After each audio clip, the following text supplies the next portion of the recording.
Yeah, so if we don't detect the down I, this is part 2, by the way, then we start our sequence. We start our maze sequence.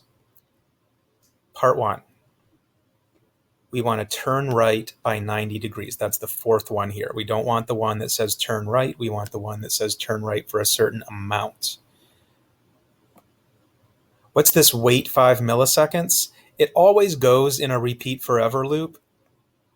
And it just delays the next tick by a tiny, tiny amount. You can just leave it alone.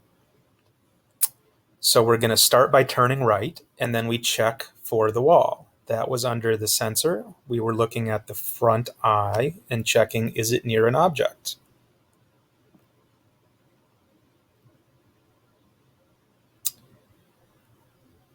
Oh,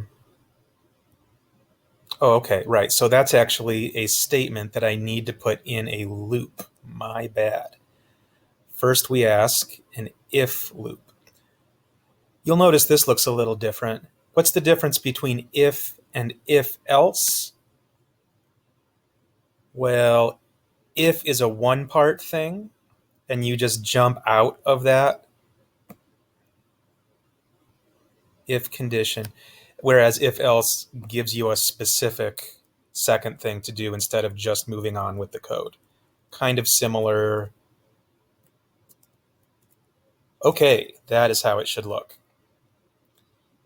If the front eye is near the object. And this pass thing is confusing me, so I'm going to go ahead and look, if necessary, add a pass statement. Oh, okay, that's just so it doesn't, so it's not empty. That's fine. It will not be empty. Don't worry about that. Okay, if the front eye is near an object, well, that's the condition where we turn left. Because step 2 is if you can't turn right, if you can't follow to the right, then you go straight. So drivetrain is going to turn for a certain amount, and it'll automatically put it in the right tab over to keep it logically organized. If the front eye is near the object, then we're going to turn left for 90 degrees. And then the next thing is we ask a question again. We check. And so I'm going if, and the condition that I'm checking for. And you know what? Instead of dragging it again, I'm just going to copy lines 21 and 22 and then go down to 24 and hit paste. That's not quite what I was hoping to do. Let's go here. No, I want to go here and get rid of this and paste. I think that's right. No, this goes one tab over. Yes. Good. So what do we have? If we don't detect the finish square, we turn to the right, we check the front eye,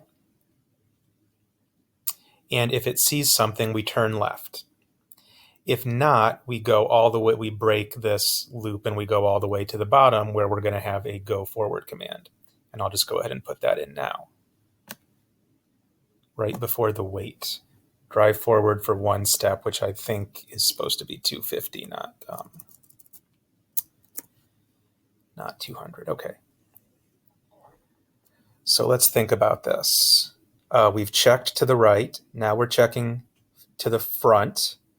Now we're checking to the left. And if that's still no good, I copy here and I paste. And then the last thing is I have to get this drivetrain thing up into this if loop. And I think that's it.